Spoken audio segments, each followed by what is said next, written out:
What's up, guys? Before we begin, I'll be live on Twitch tonight with drops enabled for the new Season 3 Twitch content. So if you want to stop by and chat while earning some new in-game loot, you can.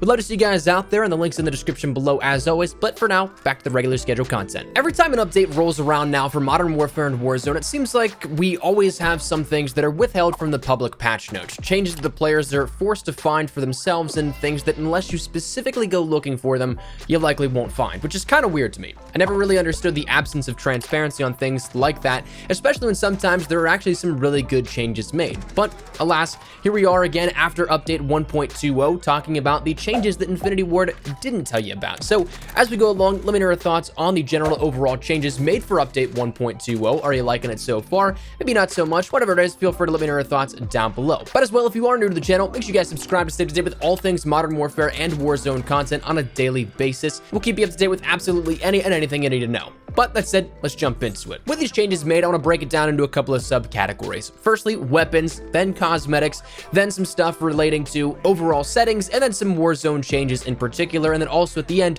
we'll talk about some inadvertent changes that were made that weren't exactly the best, but we'll get there in a second. Anyways, though, let's start out with these weapon changes. First things first, the VLK Rogue actually got a new attachment here with it. It now has an ammo modification that allows you to use Dragon's Breath rounds, which we've recently saw in a couple of other shotguns, but this has kind of been a staple now for the last couple of updates where attachments are added in every update or so. The Season 3 update, though, was an exception to that, but it was the scenario where before that, I'm pretty sure every other major update for the last couple ended up getting some new attachments added in. And this one kept that tradition alive with the Dragon's Breath for the VLK.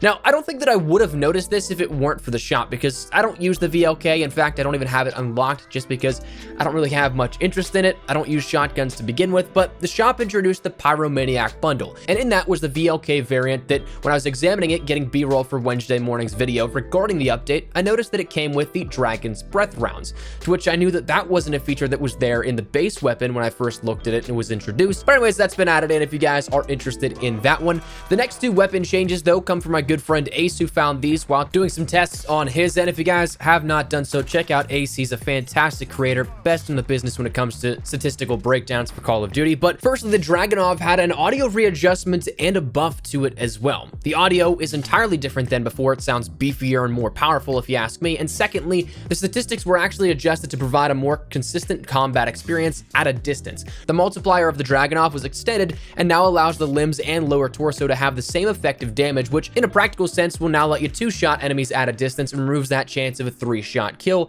that could sometimes occur. Along with that, the bullet drop was also adjusted to make it less drastic, which at a distance again will be a nice help if you're using this. A few LMGs got a buff as well out of update 1.20, mainly to their open bolt delays, meaning that the time that it takes from you to pull the trigger to when the shots actually start firing, that's what got adjusted here. The weapons that were changed here with this were the SA-87, which no longer seems to have an open bolt delay. It's an instant fire as opposed to its previous delay of 180 milliseconds, and the MG34 is now about 67 milliseconds, whereas previously it was 317, which for perspective, some weapons kill faster than 317 milliseconds, meaning that even if you pulled the trigger before that enemy that would be shooting back at you, you'd still be dead before that first shot even fired off. But those were adjusted and of course are big changes and make those specific LMGs a lot more viable. Let's jump over to some cosmetic talk here with this, because there are a couple of things cosmetic-wise that were introduced without any real introduction here as of update 1.20.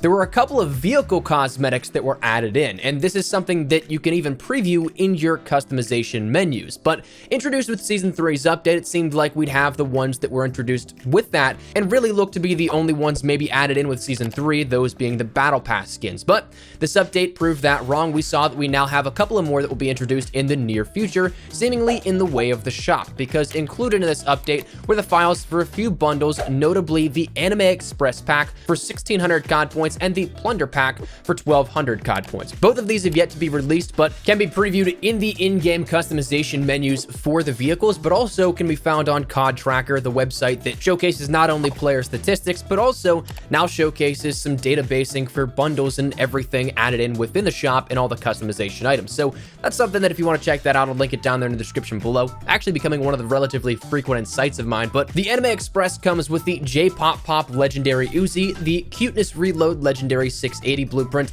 the Faithful Companion Weapon Charm, and the Senpai anime truck skin, which is honestly hilarious to me. I know that it's not technically air quote realistic, but this one got me good. That one makes me crack up anytime I look at that. But we also saw the Plunder Pack was introduced, which is all vehicle skins. And again, that's for 1,200 COD points, but it comes with the Good Fortune ATV skin, the Bachelor's Delight truck skin, the Adventure Attack Rover skin, the Wida helicopter skin, the Queen Anne's Revenge ATC skin, the Fancy Jeep SUV skin, the Golden Hind IAV skin, and the Golden Fleece IAV skin. Now, the notable part is that the name is the Plunder Pack, and it includes tanks, so hopefully that's not any indication as to the future and what we'll see on the battlefield for Warzone, but we'll have to wait and see. But these are yet to be released, so we have no clue when they'll come, but you can preview them in-game and check them out for yourselves. The next thing that was introduced within Update 1.20 and is only around for a limited time is that of new Twitch drops. Like we mentioned in the intro of this video, Twitch drops are back for Season 3, and these include the Swing Into Action calling card for 1 hour of watch time, the Skull Trooper emblem for 2 hours of watch time,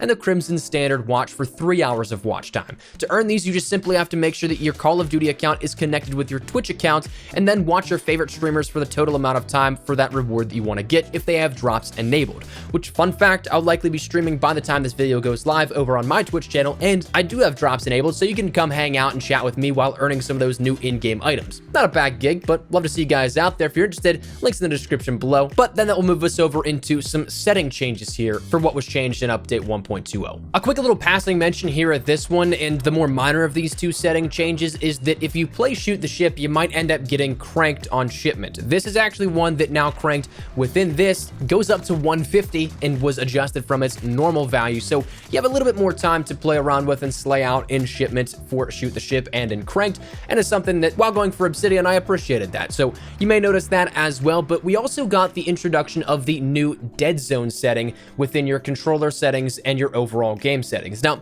this is mentioned as being able to adjust the controller dead zone that represents the inner range in which stick input will not be registered. This is something you can customize all the way from 0 up to 0.4, and the default is 0.05. So you can mess around with that and see what you prefer if you want to adjust the dead zone on this here, but it's something that will adjust the registry of your controller and its subsequent sensitivity. So that's something that was added in. As for some Warzone specific changes, let's jump over to here because we actually got some insight from Amos Hodge, the creative director from Raven Software, working of course with Infinity Ward on Warzone here, to which he gave us some cool little changes that we may not have known about without his tweets. First change you can end up seeing is that you now have the ability to drop your weapon instead of having to previously just find one to swap it out with what's on the ground. Now, this is something that may not be something you interact with all that much, but if you have a player that just gets out of the gulag or something like that, you can help them out if they don't have anything and they're just running a bare pistol, which is actually a really great addition here, I think. Personally, knowing my playstyle, I can part with a weapon for a little bit of time and give my teammates something that could help them, whereas I might not even be using it. So that's definitely a nice feature and one you should keep an eye out for. It's in your quick inventory menu just alongside your cash and your ammo and all that kind of stuff. Additionally, it was mentioned that the timeout length of the trophy system, shield turret, and the deployable cover has now been increased to 10 minutes, which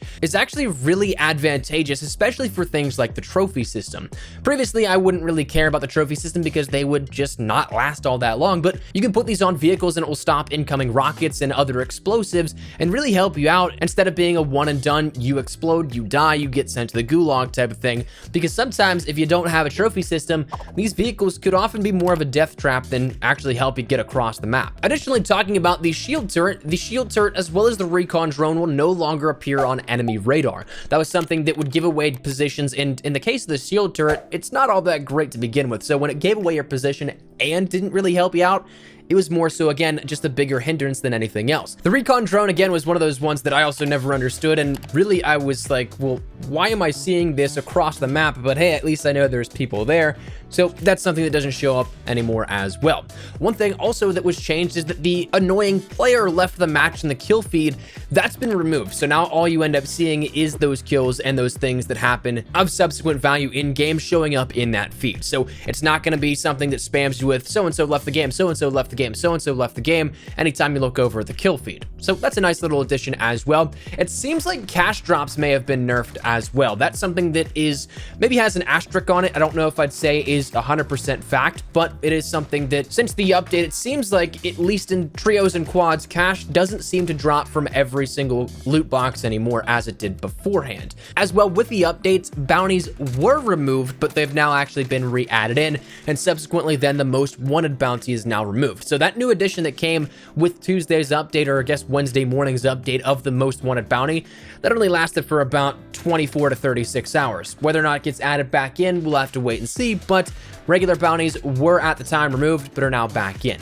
Additionally, one other thing in Warzone that was added was what looks to be red access cards. Now, we have absolutely no indication as to what these will be used for. We might do a follow-up video here sometime over the weekend or early next, talking a little bit about some of the theories here and what this may lead to, but for the time being, it seems to be one of those things where, like the redeploy token within Warzone that showed up from random chest spawns as presumably a bug, it may be something like that, or it may be something that is getting us ready to go for some sort of live event or something that deals with maybe the bunkers. You get access to those, but we'll have to wait and see. But that was an interesting thing that has popped up as a result of this update and that some players have been seeing. Some more minor changes and things that we'll round out this video with here come down to some visual designs for the Warzone side of things. We now see that there's a new topo banner design in the Warzone main menu, or I guess that idle menu. As well, the playlist tabs now have images behind them and orange color around them, adding a little bit more of an orange design to that idle menu. So something that was just a cool little visual change, but also finally rounding out this video is that there seems to be some inadvertent effects here of this, and it's stuff that is being looked into, has been confirmed by Activision as of the time of making this video, but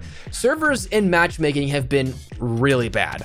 Servers have been timing people out, disconnecting people in Warzone and an MP, and the lag has been relatively unbearable. I've seen this across the board from everybody that I know that plays the game on a regular basis, and who I know has great internet connection and have never had issues with connection beforehand. And as well, matchmaking is something you may not be able to find a match with relative ease. It may queue you up saying finding a match less than 15 milliseconds ping, 30 milliseconds, 45, upwards of even I've seen 200 milliseconds, and then it just says connecting to matchmaking and then starts that process all over again. A little bit of an anecdote here from my experience. I queued up for a match of Ground War yesterday trying to get some footage of the Obsidian camo for yesterday's video, and while I still had my headset on for my PS4, I shifted over and looked at my other monitor to answer some messages and check Discord and all that kind of stuff while I was waiting for a match to load.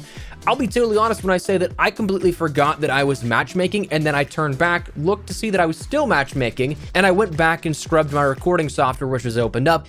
I had been in the matchmaking queue for 13 minutes. Now, naturally, that was a bug and shouldn't be happening, and I re-queued and found a match within the next 30 seconds or so, but that's something that's been happening, where if you don't realize it's a bug, you may be in an infinite matchmaking loop. Now, it is, again, something that has been mentioned by Activision, by Infinity Ward, that they're working on this, trying to, I guess, get this back to a sense of normalcy, but that's something that has been an inadvertent bug as a result of update 1.20. So that said, though, that is everything that changed out of update 1.20 that is yet to be publicly acknowledged or anything that has been publicly stated. So love to get your thoughts and feedback down there in the comment section down below. What do you guys think of this? Do you like some of these changes that were made under the radar? Do you think that update 1.20 overall has been good, bad, whatever it is? Feel free to let me know your thoughts down there in the comment section down below. But that said, hopefully you enjoyed the video. If you did, make sure you drop a like down below, and of course, if you are new to the channel, make sure you guys subscribe so you don't miss a single thing regarding all things Modern Warfare, updates, news, information, tips, tricks, all that good stuff. We got you covered here on the channel. So if any of that interests you, hit that subscribe button so you don't miss a single thing. If you guys also want to follow me over on Twitter and Instagram, those are the best places to get connected outside of YouTube. I live on both those. So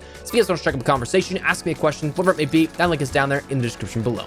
That said, thanks so much for watching. My name is Espresso. I'll see you guys later. Take care and peace.